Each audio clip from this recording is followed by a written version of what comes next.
سامعین حضرات، یہ پروگرام ریاض الدین قادری کی جانب سے آپ کی خدمت میں پیش کیا جا رہا ہے۔ اعوذ باللہ من الشیطان الرجیم، بسم اللہ الرحمن الرحیم۔ قال اللہ تعالی فی القرآن العظیم والفرقان الحمید، واتخذوا من مقام ابراہیم مصلی۔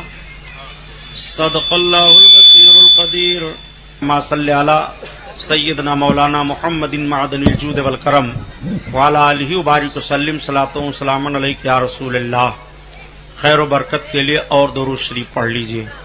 اللہم صلی علی سیدنا مولانا محمد معدن الجود والکرم وعلی آلہ وبارک وسلم۔ صلاۃ و سلام علیک یا رسول اللہ صلی اللہ تعالی علیہ وسلم۔ حضرات گرامی، آج آپ کا یہ عظیم الشان نورانی اور روحانی جلسے پاک کا پروگرام، جو حضور سرکار سیدنا سلطان الشہداء امام عالی مقام رضی اللہ تعالی عنہ کے نام سے منعقد ہے، جس میں ہم اور آپ شرکت کی سعادت حاصل کیے ہوئے ہیں۔ رب العزت اس محفل نور کو قبول فرمائے اور ہمارے اور آپ کے لیے دارین کی بھلائیاں عطا فرمائے۔ درود شریف پڑھیے۔ اللہم صلی علی سیدنا مولانا محمد معدن الجود والکرم وعلی آلہ وبارک وسلم۔ صلاۃ و سلام علیک یا رسول اللہ صلی اللہ تعالی علیہ وسلم۔ دل ہے بے قرار، آقا دل ہے بے قرار، دل ہے بے قرار، آقا دل ہے بے قرار، دیکھنے کو طیبہ کی بہار،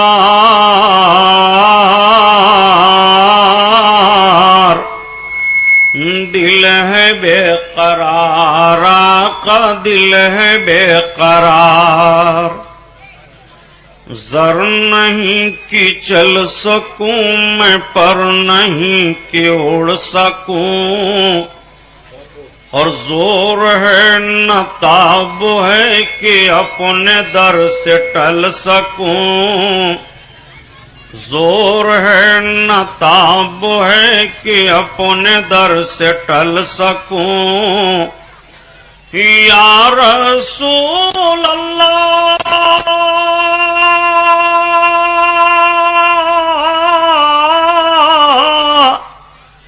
آپ گر کرم کریں تو در پہ میں چل سکوں، در پہ میں چل سکوں، اپنی بے کسی پہ ہوں حضور اشک بار،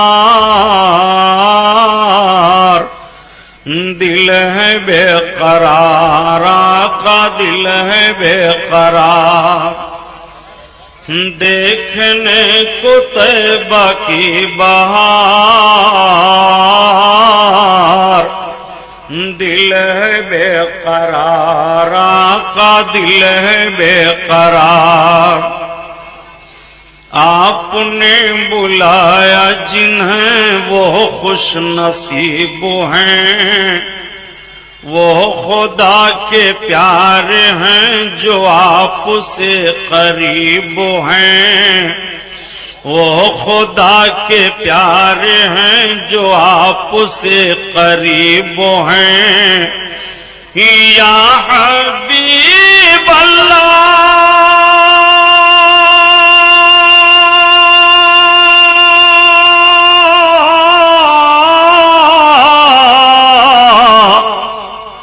ایک نظر ادھر بھی ہو کہ ہم بہت غریب ہیں، ہم بہت غریب ہیں، کب گھڑی وہ آئے گی، کب گھڑی وہ آئے گی ہے جس کا انتظار، دل ہے بے قرار، آقا دل ہے بے قرار، دیکھنے کو طیبہ کی بہار، دل ہے بے قرار کا دل ہے بے قرار، اور شامیانہ رحمتی وہاں پہ تنا ہوا،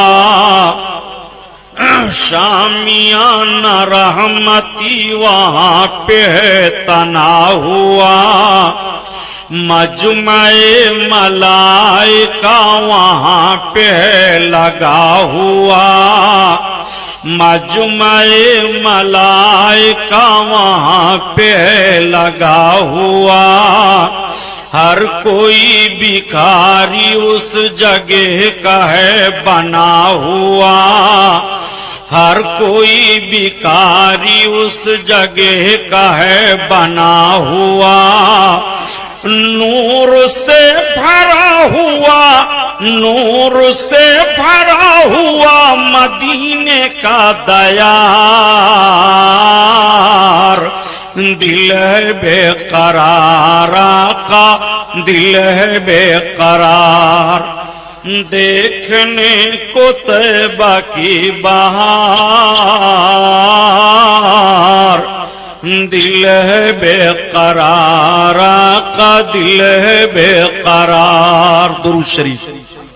اللہم صلی علی سیدنا مولانا محمد معدن الجود والکرم وعلی آلہ وبارک وسلم، صلاۃ و سلام علیک یا رسول اللہ صلی اللہ تعالی علیہ وسلم کی شان سے حسان بولے، فدائے حامل قرآن بولے، غلام موتی ایمان بولے، وہ نکتہ رس دقیقہ دان بولے، ادب کا مطلع تابان بولے، وَأَحْسَنُ مِنْكَ لَمْ تَرَقَّتْ عَيْنِي وَأَجْمَلُ مِنْكَ لَمْ تَلِدِ النِّسَاءُ خُلِقْتَ مُبَرَّعًا مِنْ كُلِّ عَيْبٍ كَأَنَّكَ قَدْ خُلِقْتَ كَمَا تَشَاءُ۔ ہزار بار بشویم دہن سے مشکو گلاب، ہنوز نام تو گفتن کمال بے حد بیست۔ حضرات، یہ محرم الحرام شریف کا مہینہ چل رہا ہے۔ اس مہینے کی 10 تاریخ کو سرکار سیدنا امام عالی مقام رضی اللہ تعالیٰ عنہ کی شہادت ہوئی کربلا کی سرزمین پر۔ وہ کربلا کا میدان جو کوفہ شہر کے قریب ہے، وہ کوفہ جو ملک عراق میں ایک شہر ہے۔ اللہ کے رسول صلی اللہ علیہ وسلم کے نواسے کی شہادت اسی میدان میں ہوئی۔ آج ہم اور آپ جب محرم کا مہینہ آتا ہے تو ضرور حضرت امام علی مقام کی یاد مناتے رہتے ہیں۔ یاد منانے کے بہت سارے طریقے ہیں۔ مجلسوں کے ذریعہ سے، حضرت امام حسین کا تذکرہ کر کے، حضرت امام حسین رضی اللہ تعالیٰ عنہ کے نام پر نیاز دلا کر کے، کھچڑے پکا کر کے، سبیلیں پلا کر کے، جواز کی جتنی صورتیں ہیں یاد منانے کی، ان سب طریقوں سے آپ سرکار سیدنا امام علی مقام کی یاد مناتے ہیں۔ کچھ ایسے بھی خرافات امام علی مقام کی یاد منانے میں آ گئے ہیں جن کی شریعت میں کوئی گنجائش نہیں ہے، اور شریعت نہ اس چیز کی اجازت دیتی ہے۔ ہمیں اور آپ کو اس پر عمل کرنا چاہیے۔ سرکار سیدنا امام علی مقام رضی اللہ تعالیٰ عنہ کی یاد یہی ہے جس انداز سے بیٹھ کر کے ہم اور آپ ان کا تذکرہ جمیل اور تذکرہ شہادت کر رہے ہیں۔ سرکار سیدنا امام علی مقام اللہ اکبر، شاہ است بادشاہ است، دین است دین پناہ است حسین، سرداد نداد دست در دست یزید، حقہ کی بنائے لا الہ است حسین، بادشاہ است حسین، شاہ است حسین۔ حضرت امام حسین رضی اللہ تعالیٰ عنہ بادشاہ ہیں، حضرت امام علی مقام شاہ ہیں۔ ایک بادشاہ کی سلطنت کی حد ہوتی ہے، وہ اپنے حدود مملکت کا بادشاہ ہوتا ہے۔ اس کے سلطنت کی ایک لکیر ہوتی ہے، وہ جہاں تک اس کے قبضہ اور ملکیت میں ملک ہوتا وہاں تک کا وہ شہنشاہ کہلاتا ہے، وہاں تک کا وہ بادشاہ کہا جاتا ہے۔ امام علی مقام کے بارے میں بڑی عقیدت و محبت سے کہا کہ شاہ است حسین، بادشاہ است حسین۔ حسین شاہ ہیں، حسین بادشاہ ہیں، تو حسین کی بادشاہی اور شہنشاہی کہاں سے کہاں تک ہے، اسی بات کو میں آپ کے ذہن و فکر میں اتارنے کی کوشش کروں گا۔ اگر یہ میری بات آپ حضرات کے ذہن و فکر میں اتر جائے اور امام حسین کی محبت میں آنکھوں سے آنسو کے قطرے بہہ جائیں تو خدا کی قسم یہ تصور کر لو کہ امام پاک کی روح پاک کا فیضان آپ کی طرف متوجہ ہو گیا، سرکار امام علی مقام کی روح پاک خوش ہو گئی، اس لیے کہ امام علی مقام کی محبت میں جو آنکھیں بھیگتی ہیں، جو پلک تر ہوتے ہیں، جن نگاہوں سے آنسو کے قطرات بہتے ہیں، وہ آنکھیں بڑی اچھی ہوتی ہیں کہ محبت حسین میں بہ جائیں، امام علی مقام کی محبت میں آنسو کے قطرے ٹپک جائیں۔ امام علی مقام کی شہنشاہیت کہاں سے ہے اور کہاں تک ہے تو کسی اور سے نہ پوچھا جائے، کسی مفکر و مدبر سے آپ کو سوال کرنے کی ضرورت نہیں ہے، کسی مفکر سے پوچھنے کی ضرورت نہیں ہے، کسی ملک کے شہنشاہ سے پوچھنے کی ضرورت نہیں ہے، آؤ اس دربار عالی میں سوال کیا جائے جس دربار سے بڑھ کر کے کوئی دربار نہیں ہے، جس شہنشاہ سے بڑھ کر کے کوئی شہنشاہ نہیں ہے، جس حاکم سے بڑھ کر کے کوئی حاکم نہیں ہے، جس مالک سے بڑھ کر کے کوئی مالک نہیں ہے، آؤ اس کی بارگاہ میں سوال کیا جائے کہ حسین کی شہنشاہیت کہاں سے ہے اور کہاں تک ہے۔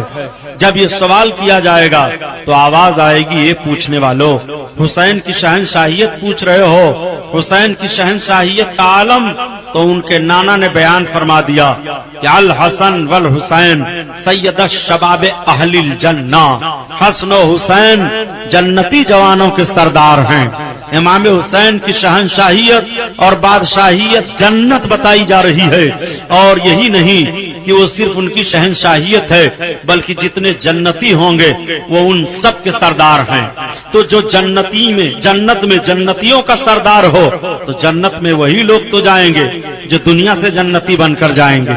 ایسا ہو ہی نہیں سکتا کہ دنیا میں وہ جہنمی ہو اور آخرت میں اسے جنت مل جائے۔ جو دنیا میں جنتی ہے جنت اسی کے لیے ہے، تو امام حسین جب جنتیوں کے سردار ہیں تو جو جنتی ہونے کا دعویٰ کرے اور اللہ کے رسول کے نزدیک جنتی ہے، حسین اعظم اس کے سردار دنیا میں بھی ہیں اور جنت میں بھی ہیں، آخرت میں بھی ہیں۔ تو امام حسین کی شہنشاہیت دنیا کے جنتیوں کے لیے بھی ہے، اس لیے کہ یہی دنیا میں جو جنتی ہیں یہی تو جنت میں جائیں گے، کہ کوئی الگ پارٹی جنت میں آ جائے گی۔ ذرا غور تو فرمائیے، آقا صلی اللہ علیہ وسلم کے فرمان پر کہاں کہاں تک سمجھو گے امام علی مقام کو۔ آج ایک سوال پیدا ہوتا ہے کہ کیا امام علی مقام نے کہا تھا یہ یادیں مناؤ؟ میرے دوست دو جملہ میرا نوٹ کر لو، تقریریں آپ بہت سنتے رہتے ہو کیسٹوں کے ذریعہ سے اور جلسوں میں بھی، بغیر یاد کے جب تک یاد نہ منائی جائے گی تب تک نہ سیاست زندہ رہ سکتی ہے، اور جب تک نہ یاد منائی جائے تب تک نہ مذہب زندہ رہ سکتا ہے۔ دونوں کو زندہ کرنے کے لیے دونوں کی یادیں منانی پڑیں گی آپ کو۔ آپ سیاست زندہ رکھنا چاہتے ہیں تو جس ملک میں جو سیاست ہوتی ہے جیسی ہوتی ہے، اس کے لوازمات، اس کے تاریخی حقائق، اس کے اصول و ضوابط کی یادیں منائی جاتی ہیں۔ اور مذہب کا بھی یہی معاملہ ہے کہ مذہب میں جو یادگاریں رکھی گئی ہیں ان یادگاروں کو آپ کو منانا پڑے گا۔ مذہب میں جو یادگاریں رکھی گئی اور نہ منائی جائیں گی تو یادگاریں مٹیں گی تو مذہب مٹ جائے گا۔ آپ کہو گے سبحانی صاحب آپ تو عجیب بات کہہ رہے ہو، میں عجیب بات نہیں کر رہا ہوں، صرف ایک جملہ میرا آپ نوٹ کر لو ذہن پر کہ اللہ کے حبیب صلی اللہ علیہ وسلم ارشاد فرماتے ہیں کہ بنی الاسلام علی خمس، شہادت ان لا الہ الا اللہ واشہد ان محمدا عبدہ ورسولہ واقام الصلاۃ وایتاء الزکات والحج وصوم رمضان۔ میرے آقا فرماتے ہیں کہ اسلام کی بنیاد 5 چیزوں پر ہے۔ پہلی چیز اس میں سے یہ ہے کہ کلمہ طیب پڑھنا، یعنی گواہی دینا کہ اللہ کے علاوہ کوئی معبود نہیں ہے اور محمد صلی اللہ علیہ وسلم اللہ کے بندے اور اس کے رسول ہیں۔ اور دوسری چیز وہ اقام الصلاۃ اور نماز کا قائم کرنا۔ اب آپ ذرا غور فرما لیجئے، یہ نماز ایک یاد ہی تو ہے،